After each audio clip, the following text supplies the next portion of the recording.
Assalamualaikum warahmatullahi wabarakatuh. Auzubillahi minasyaitonirrajim. Bismillahirrahmanirrahim. Walaili wa ma wasak. Demi malam dan apa yang diselubunginya, apa yang diliputinya, apa yang ada di dalamnya itu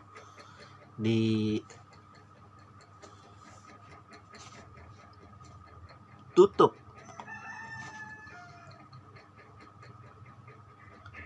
oleh sesuatu yang Allah berikan pada masanya adalah untuk beristirahat. Pada masanya adalah jika benar-benar seperti yang telah diterangkan di ayat-ayat sebelumnya, ketika Rasulullah mengatakan bahwa ada baiknya di waktu malam engkau habiskan untuk mengingat kepada Allah, untuk mengingat kepada Sang Pencipta, untuk berkalwat, untuk mendekatkan diri. Jangan engkau ikuti kebiasaan-kebiasaan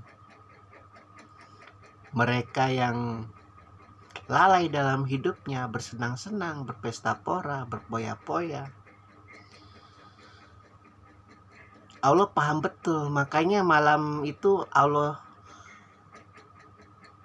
liputi, Allah lindungi dengan sesuatu hal yang haknya adalah bagi kaum jin dan bagi umat manusia adalah untuk menyembahnya, tapi ternyata sebagian dari manusia itu, sebagian dari kaum jin itu ternyata tidak. Bukan untuk mendekatkan diri kepadanya, tapi mendekatkan diri kepada program rahmatullah, program pembinasaan.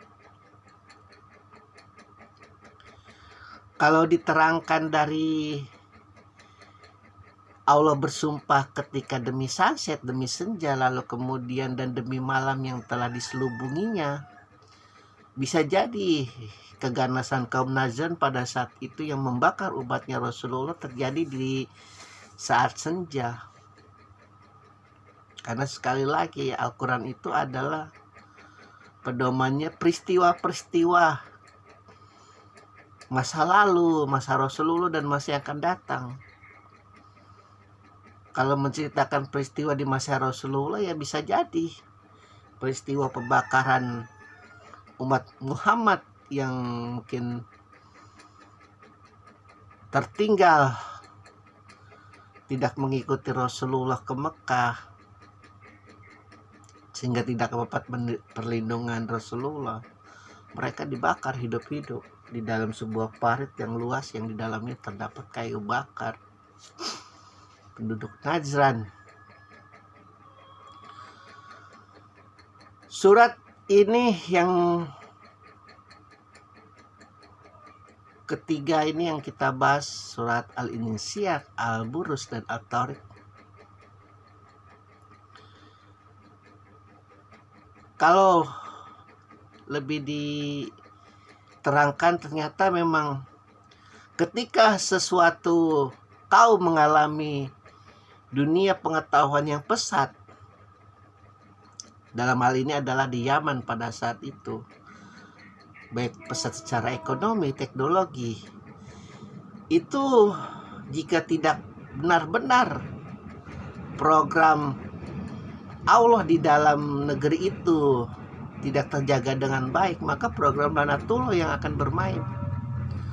Akhirnya sekarang dalam kekinian adalah timbul negara-negara versi Lanatullah, negara adi kuasa, adidaya, mengklaim secara sepihak bahwa bukan hanya manusia memiliki tingkatan, negara pun memiliki tingkatan. Negara pun memiliki kelas, negara pun memiliki status. Kita ini yang tidak mengikuti gaya mereka, kita ini yang tidak mengikuti pola pikir mereka, kita ini yang tidak mengikuti pola hidup mereka, dikatakan adalah negara yang tidak berkembang, tidak maju, tidak modern.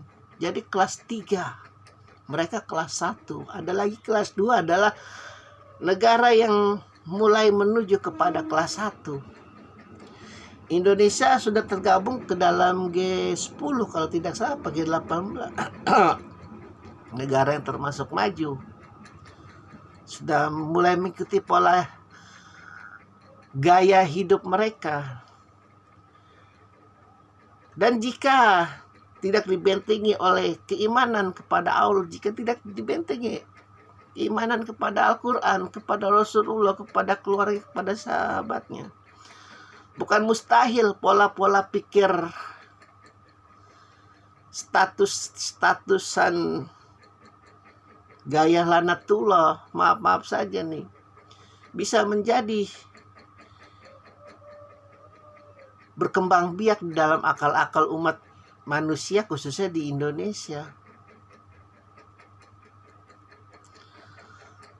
Islam itu adalah agama yang egaliter, agama yang manusia itu tidak ada bedanya di mata Allah. Hanya keimanan dan ketakwaan saja. Allah berkata, engkau mau lahir di rumah sakit bintang 5 dengan 10 dokter, 500 dokter, 7.000 dokter, sama statusmu dengan ketika engkau lahir hanya di sebuah dukun beranak mungkin, atau di sebuah puskesmas yang dengan hanya satu bidan, mungkin dengan hanya satu dukun beranak, atau malah mungkin engkau tidak sama sekali memiliki mereka, engkau melahirkan sendiri. Sama-sama suci, sama-sama tidak memiliki apa-apa ketika keluar. Sama di mata Allah. Hanya dalam prosesnya nanti diterangkan di ayat-ayat selanjutnya bahwa benar-benar indah memang Al-Quran ini. Ketika Allah marah, sekali lagi untuk mengulangi ayat sebelum, ketika Allah marah pun tidak ada rasa apa istilahnya ya, kebiadaban. Padahal Allah marahnya luar biasa. Engkau ini yang menjalimi umat Muhammad, ya, pembesar-pembesar kaum Najran. Kau akan melihat api yang belum pernah kau lihat sebelumnya, yang besarnya belum pernah kau lihat sebelumnya, dan panas pun belum pernah kau rasakan sebelumnya. Karena kau telah menjalimi umat Rasulullah. Jika kau tidak cepat-cepat bertobat, aku berjanji demi langit yang terbelah, demi ke ayat yang paling terakhir, demi senja, demi malam yang telah diselubunginya, kau akan masuk ke dalam jahanam.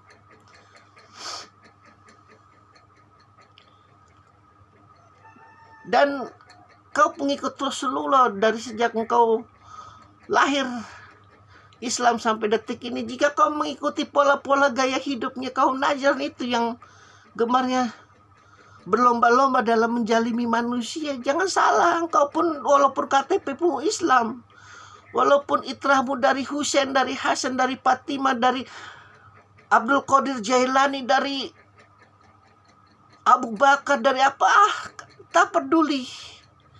Neraka punya kode etik. Engkau menjalimi manusia, maka kau akan kujalimi. Karena sekali lagi, bagi sebagian ahli tafsir, bagi sebagian mazhab, neraka juga adalah makhluk, mampu berpikir, mampu berbicara, mampu berkehendak. Begitupun surga. Bahkan seluruh itu adalah makhluk, kata-kata pun makhluk, angka-angka pun makhluk. Makhluk itu artinya hidup, mampu berpikir, mampu berbicara. Karena kegaibannya itu kita tidak mampu melihat. Ya kalau kita bisa melihat, ya artinya kita ya bukan manusia yang panah lagi, manusia yang aneh. Kalau tidak kuat keimanan kita ditingkatkan kepada Allah, ya kita bisa menjadi gila. Allah bersaksi demi malam dan apa yang diselubunginya. Kenapa nih? Ada satu sumpah lagi nanti di ayat berikutnya. Akhirnya di ayat berikutnya lagi diterangkan, oh maksudnya seperti ini Allah bersumpah. Dengan kemarahannya yang indah masih bisa berpuisi, masih bisa bersajak. Maha pujangga Tuhannya Rasulullah, Tuhannya Muhammad. Alhamdulillahirabbil alamin.